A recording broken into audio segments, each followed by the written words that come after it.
નમસ્તે અધિકારી મિત્રો. હવે કાલે પીએસઆઈની એક્ઝામ છે, બરોબર? હવે તમને ખ્યાલ હશે કે તમે કેવું છે કે અત્યારે સ્ટ્રગલિંગ ફેઝ કેવું છે તમારું ખબર? કે ટોપિક માટે કેટલી નોટ્સ બનાવી. મેં ઘણા બધા વિદ્યાર્થીને જોયું છે કે નોટ્સ મેકિંગ એમનું થોડું લોઅર છે એમ. સપોઝ હું તમને કહું કે અત્યારે ધારો કે તમારે ભૂગોળની નોટ્સ બનાવવાની છે. હવે ભૂગોળ કેવું છે કે તમને ખ્યાલ જ હશે કે કેટલા માર્ક્સનું પૂછાય છે આપણે, બરોબર? હવે હું તમને કહું ભૂગોળ કોઈ પણ એક્ઝામ પકડી લો. આપણે એવું નથી કે સપોઝ આપણે પીએસઆઈ જ બરોબર કોન્સ્ટેબલ છે. તો હવે જો હું તમને એક એનાલિસિસ આપું છું. આપણે ખાલી ભૂગોળ ઉપર આજે કામ કરીએ, બરોબર? શાંતિથી લેક્ચર્સ જોજો આખો. તમને ખ્યાલ આવશે કે ભૂગોળ કઈ રીતે ભણવું છે આપણે, બરોબર? એના સિવાય તમે બધું જ કરો, મને કોઈ જ વાંધો છે નહીં. અત્યારે આપણે ખાલી શું શીખીએ છીએ કે ભૂગોળની તૈયારી કઈ રીતે સ્ટાર્ટ કરવી, બરોબર? અને એના સોર્સ કયા છે અને આપણે શું કરવું છે અને મારા તરફથી તમને શું મળશે, બરોબર? જો ભૂગોળની તૈયારી શરૂઆત કરો તો બુક ઘણી બધી સારી છે. એટલે કદાચ કોઈ તમને એવું કે એનસીઆરટી કરી લઈએ આપણે, કોઈ કે જીસીઆરટી કરી લઈએ, બરોબર? હવે એના સિવાય ધારો કે મંજુલાબેન દવે છે, એના સિવાય ધારો કે મારી જોડે બે ત્રણ બુકો છે, બરોબર, ગ્રંથ નિર્માણ બોર્ડની. એક તો જો આ ભારતની ભૂગોળ છે, આ પણ બધા વાંચતા જ હોય છે. પછી એક આ મંજુલાબેન દવે છે, એના સિવાય એક ભૌતિક ભૂગોળ આવે છે, બરોબર? અને એના સિવાય પણ જીસીઆરટીની સમરી આવે છે. તો આ બધું જ વાંચવા જશો ને અને જ્યારે પેજીસ ગણશો ને તો આ કેટલા પેજીસ પ્લસ જતા રહેશે? 1000. આ તો 1000 નહીં, આ બંને બુક 500 પેજની છે, મે બી 1500 કાં તો 2000 પેજ, બરોબર? હવે 2000 પેજના ધારો કે 10% તમે ગણો તો 2000 પેજના 10% કેટલા થાય? કેટલા થશે 2000 પેજના 10%? આઈ થિંક કેટલા? 200. હવે કદાચ તમે નોટ્સ જોશો આપણી, બરોબર? તો આપણી નોટ્સમાં અહીંયા કેવું છે, આપણે કેટલા પેજ આપ્યા છે? 191. આ ઇનફ છે એમ. હા, વેલ્યુ એડિશન કરવાની છે આપણે, બરોબર? હવે એના સિવાય તમારી જોડે બીજી વસ્તુ શું હોવી જોઈએ મારી? ધારો કે જો આ નોટ્સ તો હોવી જ જોઈએ, પણ હવે એના સિવાય કયા? આ પીવાયક્યુ વાળી નોટ્સ, બરોબર? એટલે કે આ કેવું છે કે આપણે પીવાયક્યુ ફિલ્ટર કર્યા છે. હવે ટોપિક વાઇઝ કર્યા છે આપણે. કઈ રીતે કર્યા છે? ટોપિક વાઇઝ, બરોબર? એટલે જો ટોપિક વાઇઝ પીવાયક્યુ ચેક કરીએ છીએ આપણે, બરોબર? તો અહીંયા લખેલું છે કે સૂર્યમંડળની ના ભાગરૂપે પૃથ્વી અને પૃથ્વીની ગતિ, સમય અને ઋતુની વિભાવના પોઈન્ટ છે તમારે, બરોબર? આની અંદર ઘણા પોઈન્ટ નહીં હોય, બરોબર, જે તમારે હશે, પણ મોસ્ટ ઓફ આપણે કવર કર્યા છે. આ ખાલી પીવાયક્યુ જેટલા ફિલ્ટર થતા હતા આપણે એને જ ફિલ્ટર કર્યા છે, બધી વસ્તુઓ ફિલ્ટર કરી છે નહીં. એટલે જો આ સામાન્ય ભૂગોળના ક્વેશ્ચન છે, એના પછી આ કયા છે? ભારતના ભૂગોળના, બરોબર? એના પછી આપણે જોઈએ આ કયા છે? ગુજરાતની ભૂગોળના. અને એના પછી આપણે જોઈએ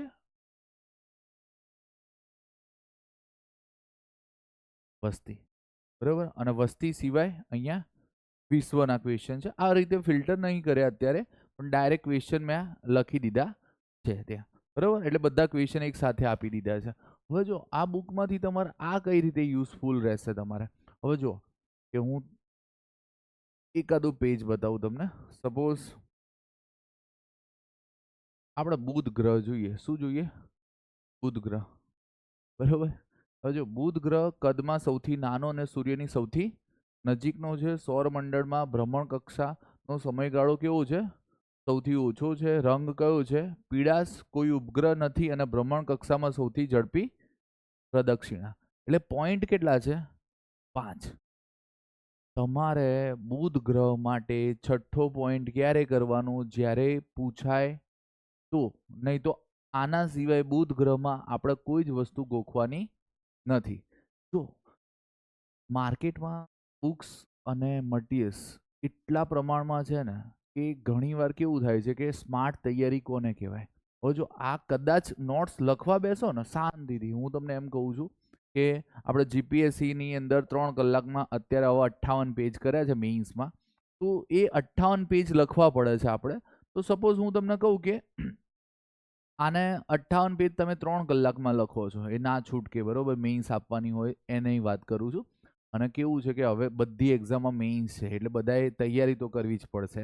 હવે ધ્યાન શું રાખવાનું છે કે તમે લખો છો બરોબર કેટલા માર્ક્સનું ધારો કે 60 પેજ લખો છો અથવા 58 પેજ 3 કલાકમાં લખો છો. હું તમને એવું કહું છું કે શાંતિથી મેપિંગ કરતાં કરતાં ખાલી 30 પેજ લખો મેપિંગ કરતાં કરતાં. સપોઝ તમને આ 5 લાઈન ના આવડે ત્યાં સુધી આગળ વધવાનું નહીં. હવે જો તમે વધી ગયા મને કોઈ જ વાંધો છે નહીં, પણ આવી બેઠી જ લાઈન આ વખતે સીસીમાં પણ આ રીતે જ પ્રશ્ન પૂછાયેલો સીસી ગ્રુપ બી ની અંદર. બુધનો કોઈ ક્વેશ્ચન છે કે શુક્રનો છે આઈ થિંક મને યાદ નથી બરોબર, પણ ડાયરેક્ટ અહીંયાથી બેઠે બેઠું છે. હવે એના માટે તમે આખું સૌરમંડળ મસ્ત રીતે કર્યું. એના કરતાં આપણે જે પૂછાયેલી 5 લાઈન છે ક્યારેક પૂછાય તો અહીંયા સ્પેસ આપી રાખવાની, એડ કરતું રહેવાનું. આને વેલ્યુ એડિશન કહેવાય. શું કહેવાય? Value addition. નોટ્સનું વેલ્યુ એડિશન તમારે કરવું પડશે બરોબર, બીજું કોઈ આવે નહીં. હવે એના સિવાય ધારો કે શુક્ર જોઈએ આપણે, તો શુક્રની કેટલી લાઈન પૂછાય? 1 2 3 4 5 અને 6. આનાથી વધારે શુક્રની કોઈ લાઈન પૂછાઈ નથી. તો આપણે કોઈ લાઈન કદાચ પૂછાય તો આપણે એની અંદર એડ કરવાની બરોબર. હવે આ શું છે, તમે જે હેન્ડ રિટન નોટ્સ બનાવશો ને તો હેન્ડ રિટન નોટ્સનો ફાયદો શું રહેશે? તમને યાદ પણ રહેવાનું ચાલુ થઈ જશે અને તમારા વાંચેલા અક્ષર એટલે સોરી તમે લખેલા અક્ષર બરોબર જલ્દી તમને ગોખવામાં કામ લાગશે એમ. એટલે હું તમને એમ કહું કે મેં ધારો કે કોઈ લાઈન લખી હોય બરોબર, ત્યારે હું ફરીથી એને વાંચીશ ને તો મારું માઇન્ડસેટ ફરીથી ચાલુ થઈ જશે બરોબર. એટલે તમારે શું ધ્યાન રાખવાનું છે? તમારા હાથેથી જ લખવાનું છે. જો બીજાની નોટ્સ વાપરીને કે બીજો લખશે અને તમે રાહ જોશો અથવા તો એનામાંથી ઝેરોક્ષ કરાવીને તમે ભણી રહેશો, આવું ક્યારેય નહીં થાય. ઇમ્પોસિબલ વસ્તુ છે. પોતાની નોટ્સ જાતે જ બનાવવાની છે. જો મેં તમને અહીંયા નોટ્સ બનાવીને આપી છે, હવે આની અંદર વેલ્યુ એડિશન તમારે જાતે કરવાની છે તમારે. ધારો કે અત્યારે હું તમને કહું કે જીપીએસસીનું નેક્સ્ટ પેપર અથવા તો કાલે કહું છું કે કાલે પીએસઆઈનું પેપર છે અને એની અંદર પીએસઆઈની અંદર કોઈ જીઓગ્રાફીનો ક્વેશ્ચન આ નોટ્સની બહાર જાય છે તો બહુ ગભરાવાનું નહીં. જો લાસ્ટ ટાઈમ કોન્સ્ટેબલની વાત કરીએ તો 165 માર્ક્સે રેન્ક 1 હતો બરોબર, એટલે 35 માર્ક્સ તો આપણને મળે છે. એટલે કદાચ તમારી જીઓગ્રાફીની નોટ્સ છે બરોબર, તમને 15 પ્રશ્ન પૂછાયા, આની અંદર 13 પ્રશ્ન છે, 2 નથી તો 2 અત્યારે તમે એને વેલ્યુ એડિશન કરી લો બરોબર. અને એના સિવાય 13 પ્રશ્ન કયા કયા છે ફરીથી વાંચો, કયા ટોપિક ફિલ્ટર થાય છે, કયા ટોપિક ઉપર એ લોકો સડનલી ક્વેશ્ચન પૂછે જ છે. સપોઝ હું તમને કહું કે કૃષિ ઉપર ક્વેશ્ચન હોય જ છે, નદી ઉપર ક્વેશ્ચન હોય જ છે, તો આ ગુજરાતની કૃષિ અને ભારતની કૃષિ, ગુજરાતના નદીઓ અને ભારતની નદીઓ પહેલા કરો બરોબર. આટલું જ છે. આમાં કેવું છે, બધા તૈયારીના ફેઝમાં કેવું છે કે નોટ્સ પ્રોપર બનાવતા નથી અને એક સારામાં સારી મોટી નોટ્સ અથવા ચોપડી લઈને બેસી જાય, એની અંદર જેટલી પણ લાઈન આવે ને એટલી ગોખવાની શરૂ કરી દે છે. ના, તમે પીવાયક્યુ જોવાના. તમારે શું જોવાના? પીવાયક્યુ. હવે સપોઝ હું તમને કહું કે સપોઝ આપણે સૂર્યમંડળનો કોઈ પીવાયક્યુ જોઈએ છે બરોબર,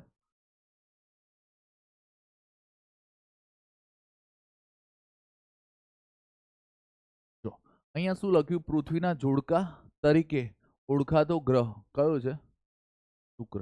એટલે આપણી નોટ્સમાં જે આપણે વાંચેલું બરોબર કે અથવા તો લખેલું હોય કે એ પૃથ્વીનો જોડિયો ગ્રહ છે, તો તમારે ફરીથી વાંચવાની જરૂર પડે નહીં. એકવાર તમારે શું કરવાનું છે? લખવાનું છે અને એકવાર એવો ને એવા પીવાયક્યુ જેટલી વાર આવે એટલા સોલ્વ કરવાના.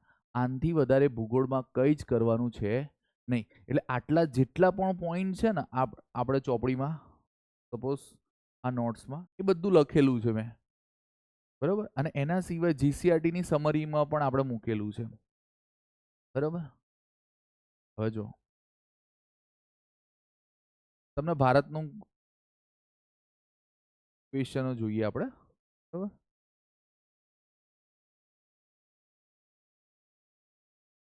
હા,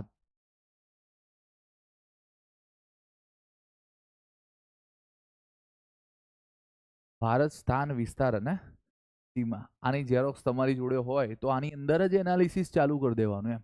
અહીંયાથી ધારો કે પહેલો ક્વેશ્ચન પકડવાનું, જોવાનું શું છે કે આપેલી વિધાન સત્ય છે. હવે જો અહીંયા ટાર્ગેટ કરવાનું, પહેલા સત્ય કે અસત્ય અહીંયા લખેલું હશે અથવા તો એની નીચે લખેલું હશે બરોબર, સાચા કે ખોટા ઉપરના વિધાનો બરોબર. એટલે ધારો કે તમે એક્ઝામમાં બેસો ત્યારે પહેલા આ જોઈ લેવાનું સત્ય કે અસત્ય. આપણે સત્ય ટીક કરીને આયા હોય ને ઉપર અહીંયા લખ્યું હોય અસત્ય, કે ઉતાવળ એટલી હતી. બરોબર. હવે જો ભારતની મુખ્ય ભૂમિના દરિયા કિનારાની લંબાઈ અને લક્ષદ્વીપ ટાપુ તેમજ અંદમાન નિકોબારના ટાપુઓની દરિયા કિનારાની કુલ લંબાઈ ભારતની ભૂમિ સરહદની લંબાઈ કરતા કેવી છે? વધુ છે. હવે કેવું છે કે આ ક્વેશ્ચન એ લોકોએ કઈ રીતે બનાવ્યો છે કે તમને લંબાઈ બંનેની યાદ હોવી જોઈએ, જમીન સીમાની અને દરિયાઈ સીમા. મને યાદ છે, બરોબર, 75 16.6 દરિયાઈ સીમા છે અને 15,200 આપણી શું છે? જમીન સીમા. હવે જો 15,200, હવે મને એમ કહો કે જમીન સીમા વધારે છે કે દરિયાઈ સીમા વધારે છે આપણી? તો આપણી કઈ સીમા વધારે છે? જમીન સીમા. અને અહીંયા શું કીધું છે? ભૂમિ સરહદની લંબાઈ કરતા વધુ છે. તો પહેલું વિધાન ખોટું થઈ ગયું. હવે પહેલું સપોઝ તમે જુઓ શાંતિથી કે ચલો પહેલું વિધાન તમારું ખોટું છે, એટલે માત્ર એક તો આવે નહીં, અને એક અને બે પણ નહીં આવે. ઓપ્શન કેટલા જીવિત રહ્યા તમારી જોડે? બે. શું છે? બીજો ક્વેશ્ચન વાંચો. શ્રીલંકા પાલ્કની સમુદ્રધુની અને મુન્નારના અખાત દ્વારા રચાયેલ સમુદ્રના સાંકડા માર્ગ દ્વારા ભારતથી અલગ પડે છે. તો આ ક્વેશ્ચન કેવું છે? સાચો. એના સિવાય અહીંયા શું છે? સામુદ્ર ધુની આવી. હવે જેટલી પણ ચર્ચામાં સામુદ્ર ધુની હોય ને એ અહીંયા લખવાનું ટ્રાય કરવાનું. બરોબર. અત્યારે તમને ખ્યાલ જ છે વોર ચાલી રહી છે, કઈ સામુદ્ર ધુની ચર્ચામાં છે તમારે જાતે કહેવાનું છે મને. બરોબર. હવે જો હું નહીં કહું પણ તમે આ રીતે સ્ટેપ બાય સ્ટેપ જશો ને તો જલ્દી પાસ થશો. અને ટાર્ગેટ રાખો રોજના. ધારો કે હું 300 MCQ સોલ્વ કરીશ. કેટલા? 300 MCQ. પણ એ કયા હોવા જોઈએ? PYQ. બરોબર. અને કોઈ પણ એક ટોપિકને ટાઈમ આપો ને તો ફ્લો સ્ટેટમાં આપો. ફ્લો સ્ટેટ દેટ મીન્સ કે કેવું કહેવાય કે તમે કન્ટિન્યુ એની અંદર હે ને ડૂબ્યા રહો. એટલે 6-7 કલાક ડૂબ્યા રહેશો ને એટલે થોડી ખબર પડશે કે હા ભૂગોળને આ રીતે સમજાય, અથવા તો ભૂગોળ મેપ સિવાય સમજાય નહીં. ગોખતા નહીં, કોઈ શોર્ટકટ છે નહીં ગોખવાની. બરોબર. હા, તમને ફાવતું હોય તો તમે ટ્રાય કરો. બરોબર. હું એવું નહીં કહેતો કે તમે ટ્રાય જ કરો, પણ તમને જો કદાચ ફાવતું હોય ગોખવાનું તો ટ્રાય કરો. બાકી હું તમને એમ કહું છું કે સપોઝ આને મેપિંગ થ્રુ તમે જશો ને જિયોગ્રાફીને તો બહુ ઇઝી થઈ જશે. અને થોડું ટાર્ગેટ રાખજો કે તમને એક્ઝેક્ટલી ક્યાં ક્યાંથી ક્વેશ્ચન પૂછાય છે. બરોબર. એટલે એનાલિસિસ એ જ વસ્તુ છે ને કે બધી જ વસ્તુઓ નથી કરવાની. બરોબર. અને આપણે શું કરવા તમને આવું શીખવાડું છું કે તમે જલ્દી પાસ થવું હશે ને તો એનાલિસિસથી જ થવાશે. બરોબર. એટલે જિયોગ્રાફી ટોપિક પકડો. જિયોગ્રાફી ધારો કે કાલે કોન્સ્ટેબલ અને PSIની એક્ઝામ છે, પેપર લઈ લેવાનું PSIનું અને જિયોગ્રાફીની આ જ નોટ્સમાંથી ચેક કરવાનું. બરોબર. જે એપ યુઝર્સ છે આપણા એમને તો આપણે હેન્ડ રિટન નોટ્સ પ્રોવાઈડ કરી છે. બરોબર. એટલે તમને ધ્યાન જ હશે. અને જેને લખીને તૈયાર કરી છે ને તો કદાચ કાલે જો એ લોકો જશે ને, આમાં કેવું છે 191 પેજ તમારા માટે નોર્મલ વસ્તુ છે. બરોબર. પણ એવી વસ્તુ છે, હા, તમે 5-7 જણાનું ગ્રુપ બનાવીને પણ ડિસ્કશન કરીને પણ આ સોલ્વ કરી શકો છો. કદાચ ગામડે હોય, તમે 5-7 જણા ભણો છો એક સાથે, કોન્સ્ટેબલની રનિંગ થઈ ગઈ છે, તો શું કરવાનું? આ નોટ્સ લેવાની અને એક એક ટોપિક એને જિયોગ્રાફીની ધારો કે મેપિંગ સિવાય થાય નહીં. એટલે પહેલું તો શું, ધારો કે અત્યારે તમે આ નોટ્સ કરો છો તો પહેલી અવસ્થા કઈ ગોખી નાખવાની? આ પહેલું સૂર્ય આવે, બુધ, શુક્ર, પૃથ્વી, મંગળ, બંને વચ્ચે લઘુ ગ્રહ છે. મંગળના ગુરુ વચ્ચે શનિ, યુરેનસ ને નેપચ્યુન. આ બધા વાયુથી બનેલા છે ને આ બધા ખડકથી બનેલા છે.